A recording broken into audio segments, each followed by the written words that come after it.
কণা পদার্থবিদ্যা সরলীকরণ।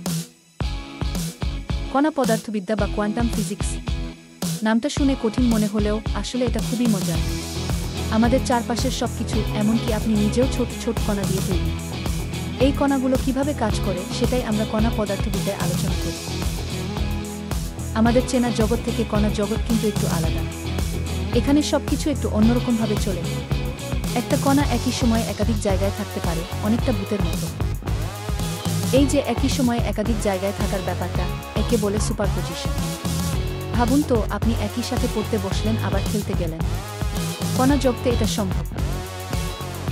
আরেকটা মজার জিনিস হলো কোয়ান্টাম টানেলিং। ধরুন আপনি একটা দেওয়াল ভেদ করে চলে গেলেন। সাধারণ জীবনে এটা অসম্ভব, কিন্তু কণা জগতে ছোট কণাগুলো মাঝে মাঝে এমনটা করে থাকে। কণা পদার্থবিদ্যা হয়তো একটু জটিল, কিন্তু এটা আমাদের বিশ্বকে নতুনভাবে জানতে সাহায্য করে। ভবিষ্যতে এই জ্ঞান ব্যবহার করে আমরা হয়তো এমন সব জিনিস তৈরি করতে পারব যা এখন শুধু কল্পনাই মনে হয়। তাই বিজ্ঞান শিখতে থাকুন, নতুন কিছু জানতে থাকুন।